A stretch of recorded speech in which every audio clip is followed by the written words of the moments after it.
साथियों नमस्कार। मैं अरुण कौशिक, भारतीय प्रदेश अध्यक्ष, अखिल भारतीय परिवार पार्टी हरियाणा व प्रभारी सोनीपत लोकसभा क्षेत्र। आज का विषय शुरू करने से पहले मैं आपसे रिक्वेस्ट करूंगा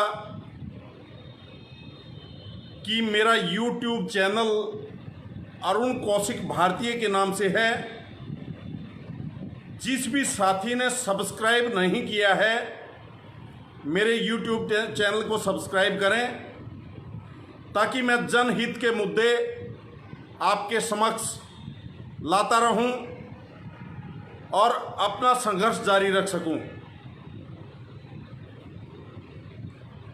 साथियों, आज जिस विषय पे मैं बात करना चाह रहा हूं, वो विषय हमारे युवाओं से संबंधित है, बेरोजगारी से संबंधित है। हमारे हरियाणा, उत्तर प्रदेश, दिल्ली, राजस्थान के बहुत से युवा, हमारी बहनें दिल्ली में समग्र शिक्षा अभियान के तहत नौकरी करते थे।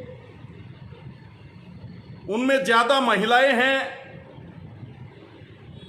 हमारी बहन बेटियां पिछले 7-8 साल, 10 साल से वहाँ नौकरी कर रही थी। उनका कॉन्ट्रैक्ट छुट्टियों में तो उनको नौकरी पे नहीं रखा जाता था, लेकिन जैसे ही छुट्टियां ख़त्म होती थी तो उनको नौकरी ज्वाइन करवा दी जाती थी, उनका कॉन्ट्रैक्ट रिन्यू कर दिया जाता था। लेकिन इस साल केंद्र सरकार और दिल्ली सरकार के आपसी विवाद के कारण उन हमारी बहनों को, हमारी बेटियों को, हमारे भाइयों को रोजगार नहीं मिल पा रहा है। उनके सर पे बेरोजगारी का बादल मंडरा रहे हैं।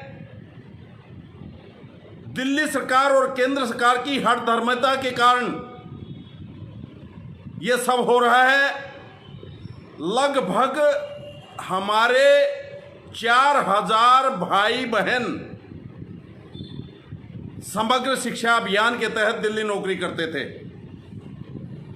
कल रक्षाबंधन का त्योहार था। मुझे उम्मीद थी कि दिल्ली के मुख्यमंत्री अरविंद केजरीवाल सरकार बनने से पहले आम जनता की बड़ी बात करते थे, आम जनता के हित के लिए बोलते थे। प्रधानमंत्री नरेंद्र मोदी आम भारतीय के विषय में विमान सेवा तक की बात करते थे कि एक चप्पल पहनने वाला आदमी हवाई जहाज में यात्रा कर सकेगा, वो क्यों नहीं कर सकता? क्या ये केवल अमीरों के लिए लिखी गई हैं? कल रक्षाबंधन पर मुझे उम्मीद थी कि दिल्ली के मुख्यमंत्री अरविंद केजरीवाल व केंद्र सरकार की तरफ से इस विषय में कोई कदम उठाया जाएगा। हमारे भाई बहनों को नौकरियां दी जाएंगी, दोबारा उनका कॉन्ट्रैक्ट रिन्यू किया जाएगा, एसएसए टीचर्स को फिर से नौकरी मिल पाएगी। दिल्ली का जो 98% परीक्षा परिणाम आया है, उस परीक्षा परिणाम में इन समग्र शिक्षा अभियान के तहत नौकरी करने वाले शिक्षकों की बहुत बड़ी भूमिका थी और इस बात को नकारा नहीं जा सकता। कल हमारी बहनें, बहुत सारी बहनें दिल्ली के उप मुख्यमंत्री व शिक्षा मंत्री मनीष सिसोदिया के घर के बाहर इंतजार करती रही कि रक्षाबंधन का त्योहार है, आज हम उनको राखी भी बांधें व वो हमारी तरफ सोचे, हमें कुछ मिलने का समय दे, हमारी बात सुने। वो बहुत देर तक इंतजार करती रही, लेकिन हमारी बहनों को, हमारी बेटियों को दिल्ली के उप मुख्यमंत्री व शिक्षा मंत्री मनीष सिसोदिया ने मिलने का समय तक नहीं दिया। ये लोग देश में बेरोजगारी को बढ़ावा देने का काम कर रहे हैं, जबकि केंद्र सरकार व दिल्ली सरकार खुद कहते थे कि इस महामारी के समय हमें ध्यान देना है कि कोई बेरोजगार न हो, कोई भूखा पेट न रहे।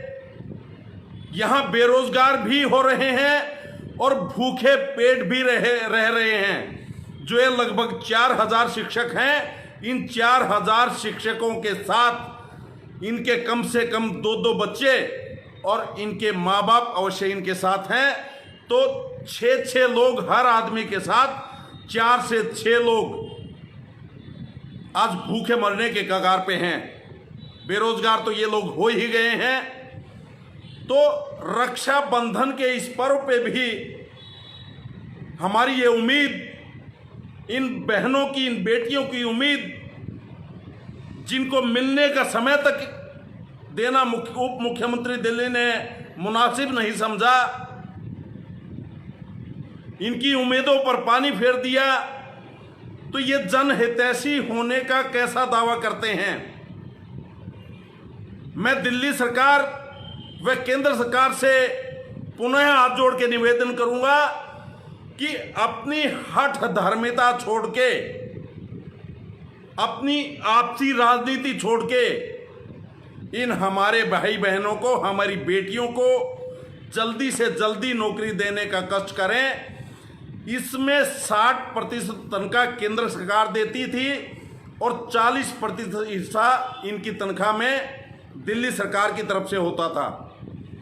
तो केंद्र सरकार फंड जारी करे और दिल्ली सरकार जल्दी से जल्दी इनका कॉन्ट्रैक्ट रिन्यू करे और इनको दोबारा से जल्दी नौकरी ज्वाइन करवाई जाए। तो हमारी बहनों की, हमारे भाइयों की, हमारी बेटियों की व मेरी दिल्ली सरकार और केंद्र सरकार से अपील है कि इनको जल्दी से जल्दी नौकरी पे रखा जाए, इनकी समस्या समाधान निकाला जाए और बेरोजगारी को, जो बेरोजगारी आज के समय देश में, प्रदेश में बढ़ती जा रही है, उसको कम करने का काम किया जाए। जय हिंद, जय भारत।